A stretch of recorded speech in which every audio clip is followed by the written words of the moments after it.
Yo creo que estamos viviendo un cierto momento apasionante en torno a la cultura y no me gustaría tampoco hablar de la cultura en general, sino de algunos aspectos concretos, ¿no? Creo que hay que reconocer que estamos en una situación de crisis. También nos podríamos preguntar cuándo no ha estado la cultura en momentos de crisis, pero yo creo que en estos momentos, y sobre todo en lo que se refiere a lo que tradicionalmente se llama industrias culturales o manifestaciones, digamos, de alguna manera públicas de la cultura, hay un momento muy interesante porque está habiendo tres cambios, digamos, muy importantes a nivel local y a nivel mundial. Uno, yo creo que es la propia crisis económica, que lógicamente incide en los consumos, en cualquiera de los sectores, y fundamentalmente yo creo que está teniendo una mayor incidencia en aquellos sectores que se llaman industriales, como el audiovisual, el cine y la música. Hay un segundo fenómeno que yo creo que es claro, que es todo el tema de la digitalización y desmaterialización de las experiencias culturales y de los productos, que está generando también, digamos, unas nuevas situaciones. Y esto al mismo tiempo está trayendo un tercer efecto muy interesante, que yo creo que es un aumento de la posible expresión pública de la creación de muchos agentes particulares que hasta ahora no tenían la posibilidad, digamos, de públicos.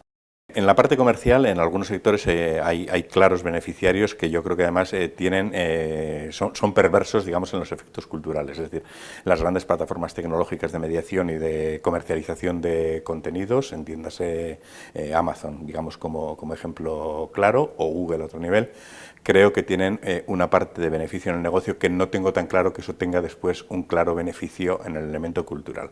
Y luego creo que va a haber otros ganadores, que es aquella gente que, naciendo en el momento de la crisis, ha cambiado su punto de vista o su mirada, diciendo lo central, digamos, de mi interés no está en el soporte, sino que está en el contenido. Me explico con un ejemplo y pensando, digamos, en una librería pequeña que conozco.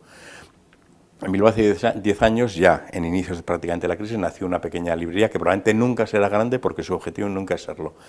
Ellos nunca se consideraron sustancialmente como libreros, sino como expertos en cultura contemporánea, donde algunos libros son una mediación para ese elemento temático, pero también es una mediación las actividades y las acciones que hacen fuera de la librería relacionados con la consultoría en torno a la cultura contemporánea, con las acciones en la propia ciudad, con cultura contemporánea, etc.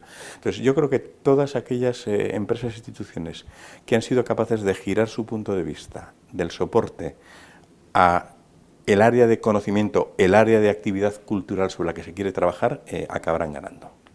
Ha habido dos fenómenos. En el fondo, Amazon es un nuevo agente intermediador que, digamos, no existía habitualmente. Pensando sobre todo quizás en el libro, en este caso en la cadena tradicional, el libro tenía una cadena tradicional como bastante estática y establecida, que es, digamos, autor, editor, distribuidor, librero, usuario, consumidor final. Todo el proceso de digitalización pone en crisis toda la cadena, porque la cadena estaba pensada en función de un soporte físico fundamentalmente, que alguien creaba, alguien distribuía, alguien vendía, alguien leía, ¿no? Entonces, todo eso, de alguna manera, ha desaparecido. El proceso pasa ahora en estos momentos que el creador, si quiere, puede tener contacto directo con el usuario final, sea lector, sea, digamos, persona que le gusta el audiovisual, sea persona que le gusta la música, etcétera, etcétera, etcétera, ¿no? Entonces, por un lado, aquellos creadores que apuestan porque su obra simplemente es puesta en valor en la medida en que es escuchada, leída, etcétera, y no necesariamente buscan en ese proceso una transacción económica, porque es decir, no es necesaria la transacción económica para que exista un hecho cultural, tienen unas facilidades, digamos, mayores.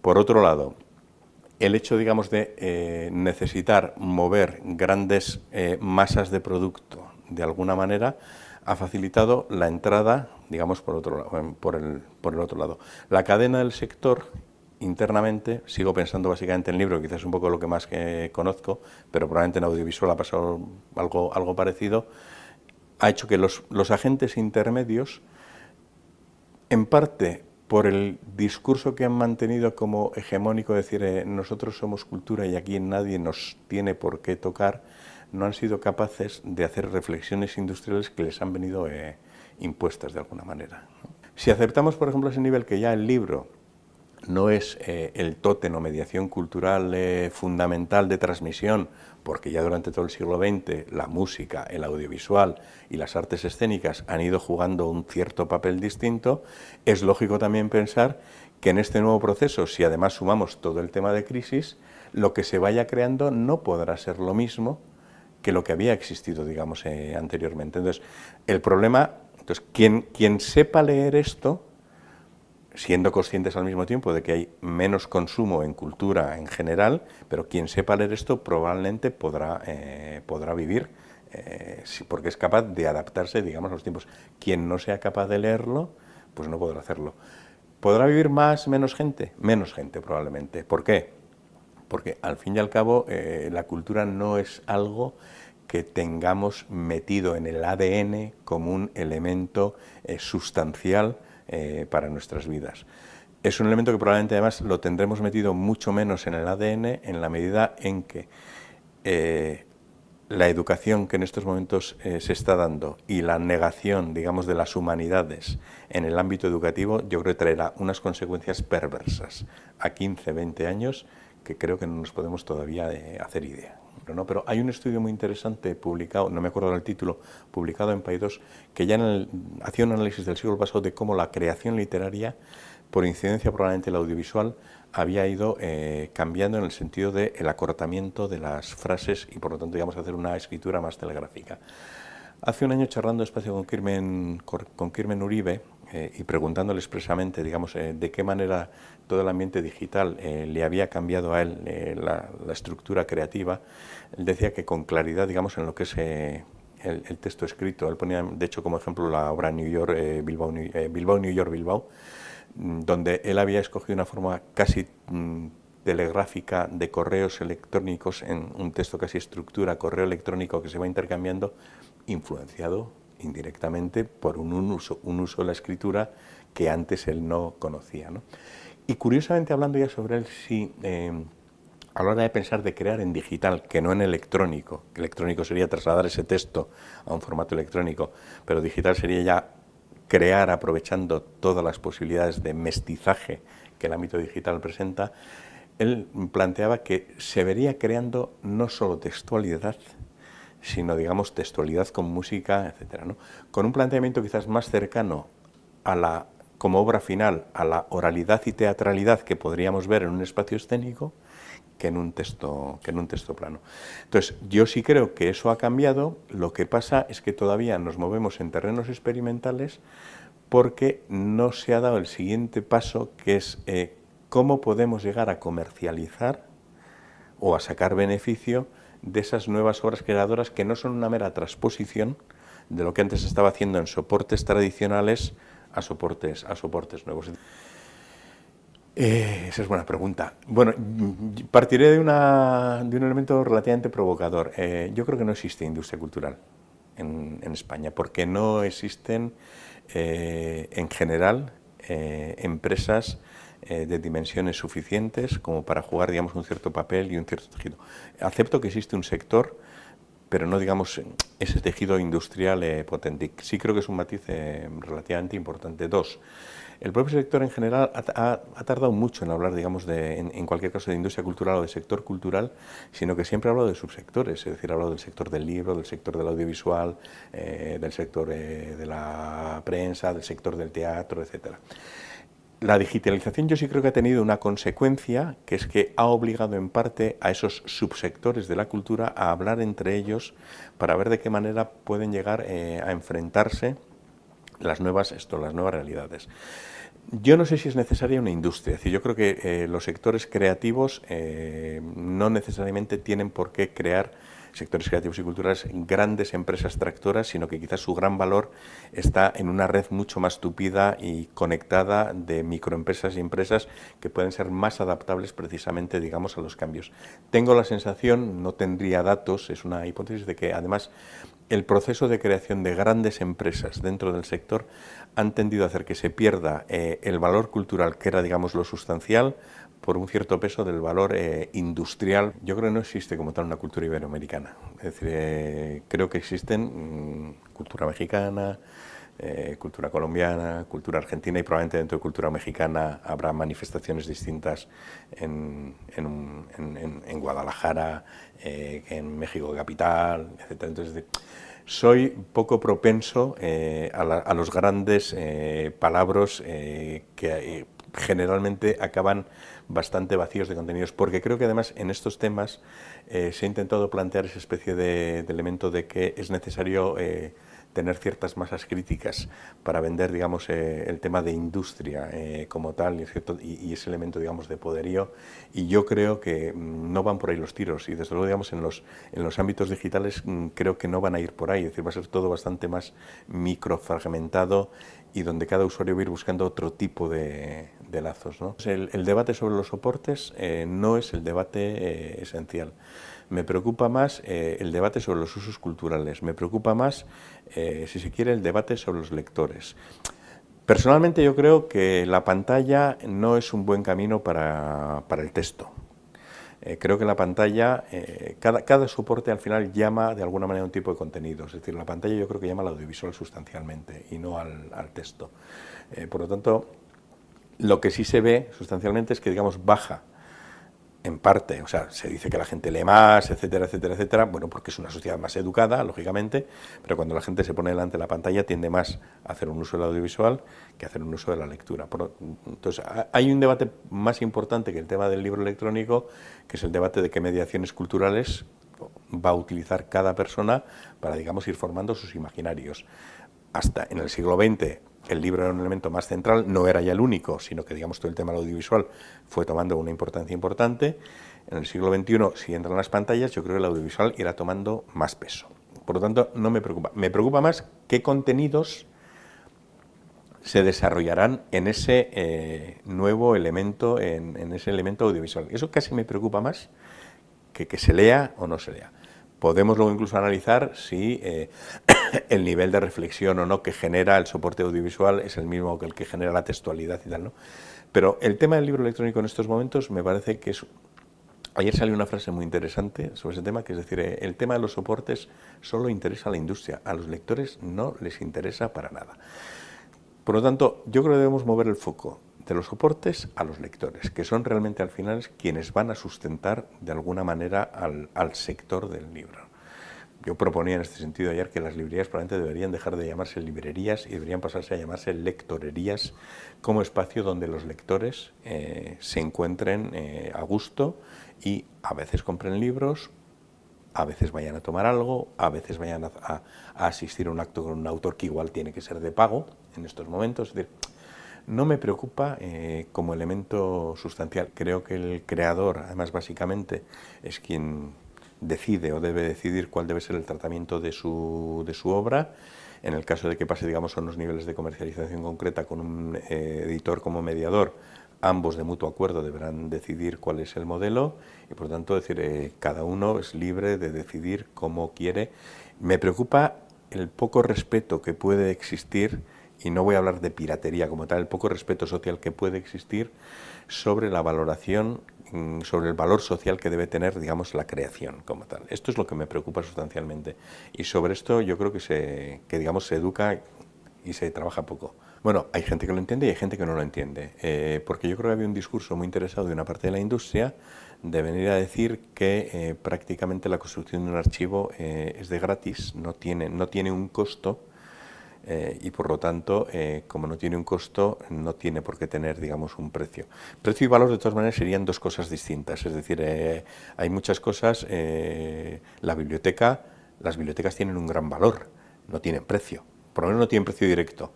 Quizás haya que educar que el valor de esas bibliotecas las mantenemos socialmente todos con los impuestos que pagamos. Es decir, que tienen un coste. No tienen un precio, pero tienen un coste, ¿no? Entonces, yo creo que, digamos, desde la parte del ámbito de las industrias digitales, no relacionadas con la cultura, ha habido un claro interés en mantener un discurso de vamos a decir, de la cultura en general, de lo gratis.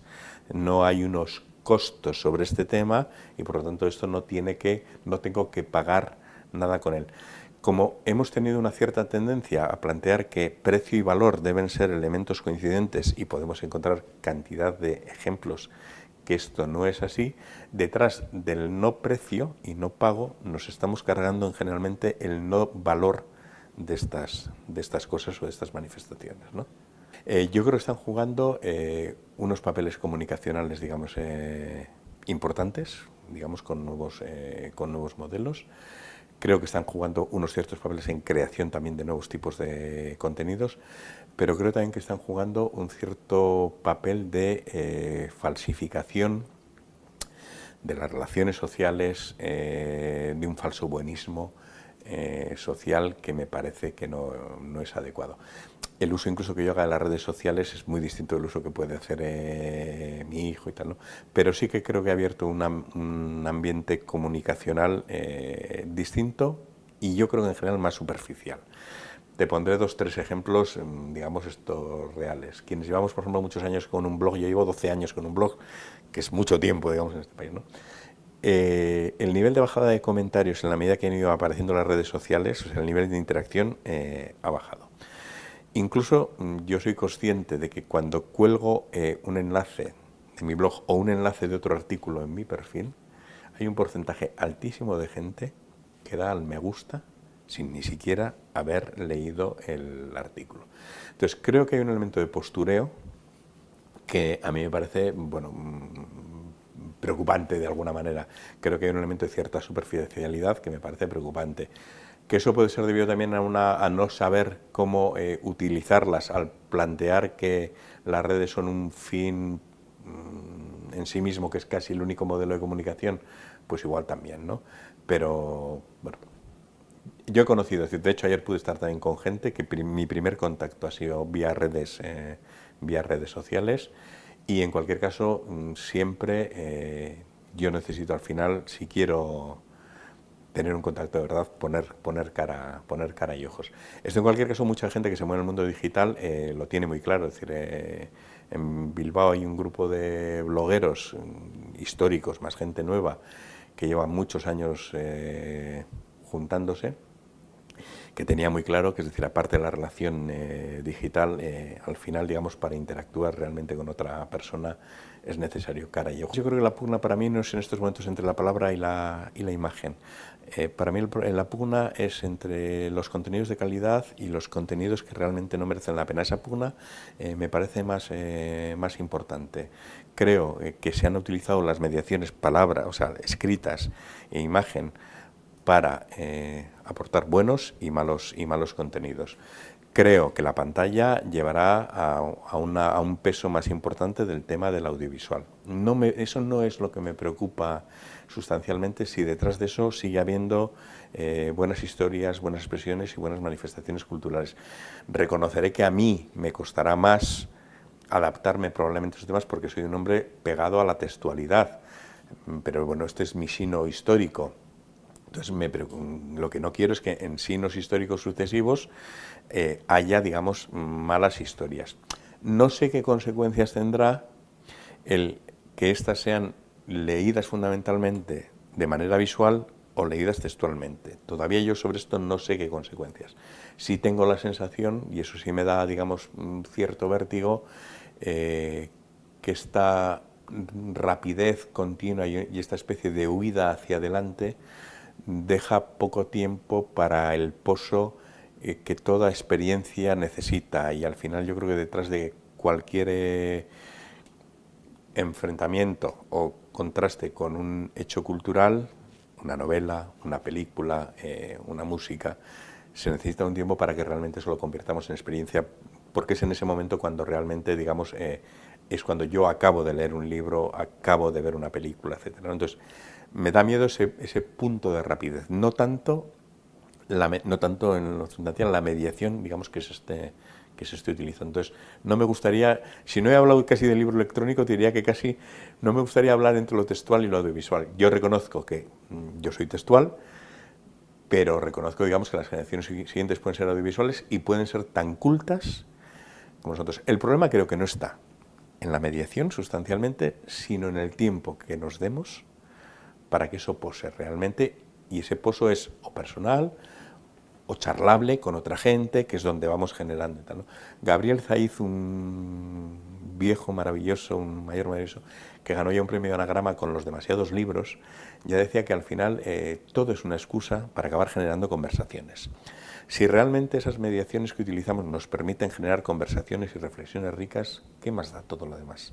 Todo lo demás será pasajero en el tiempo. Me gustaría un futuro lleno de conversaciones enriquecedoras para las personas, que probablemente esas conversaciones hayan sido fruto de experiencias vividas en el contraste con otras personas o con elementos culturales, y con la posibilidad de que existan espacios, porque en eso sigo creyendo, donde eso lo podamos hacer esto palpable y real. Y cuando digo espacios no me refiero solo a lo digital, que creo que será una mediación, sino espacios físicos donde realmente nos podamos encontrar. Me gustaría, digamos, un cierto futuro de ágoras conversacionales, de microágoras conversacionales, fruto de experiencias culturales vividas. Me da lo mismo que lleguemos allí a través de lo analógico o de lo digital, pero siempre con puntos de encuentro.